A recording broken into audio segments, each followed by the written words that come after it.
নমস্কার, আপনাদের সকলকে সাজাবো যতনেতে স্বাগত জানাই। অনেক দিন পর আজকে আবার একটা ভিডিও নিয়ে এসেছি। আজকের ভিডিওটি স্টেজ মেকআপ সম্বন্ধে। আমি যার মেকআপ করাচ্ছি তার নাম শ্রেয়া মাহান্ত। শ্রেয়া আমাদের উদয়নেরই ছাত্রী,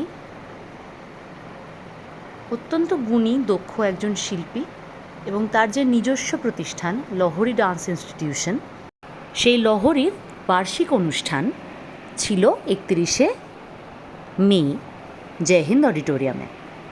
এবছর তাদের অষ্টম বর্ষ, তাদের অ্যানুয়াল প্রোগ্রাম প্রবাহ, তাতে এবার তারা চিত্রাঙ্গদা মঞ্চস্থ করে এবং শ্রেয়া আমাকে দায়িত্ব দেয়, মানে সাজাবো যতনীকে দায়িত্ব দেয় ওকে চিত্রাঙ্গদা হিসেবে সাজিয়ে তোলার জন্য। সেই কাজটি করতেই আমরা গেছিলাম জয় হিন্দ অডিটোরিয়ামে। এই ভিডিওটা একদম অলমোস্ট আনকাট বলতে পারেন, যতটুকু একটু বাদ না দিলেই নয়, শুধু সেইটুকুই আমি বাদ দিয়েছি। বাকি আমি কিভাবে সাজাই, কতটুকু মেকআপ ইউজ করি, কিভাবে ইউজ করি, পুরোটাই একদম শুরু থেকে শেষ অবধি এখানে পাবেন। আমি বিভিন্ন পোস্ট, বিভিন্ন লাইভ যখনই আপনাদের সঙ্গে ইন্টারঅ্যাক্ট করি, আমি সবসময় বলি যে কম সাজুন, যেটুকু দরকার সেটুকু মেকআপ ইউজ করুন, লেয়ারিং করবেন না। আমি কিন্তু পার্সোনালি নিজে যখন সাজি বা অন্যকে কাউকে যখন সাজাই, আমি এই কথাটা মাথায় রেখেই সাজাই বা সাজি।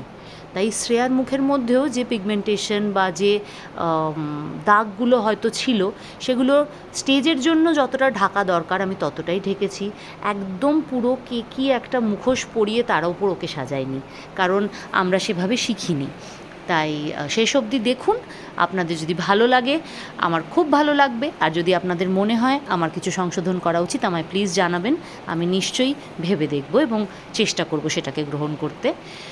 একটু বড় ভিডিও, কারণ সাজানোর প্রসেসটা তো একটু লম্বাই হয়। ভিডিওটা শেষ অবধি যদি আপনারা দেখেন আমার খুবই খুশি লাগবে। নমস্কার।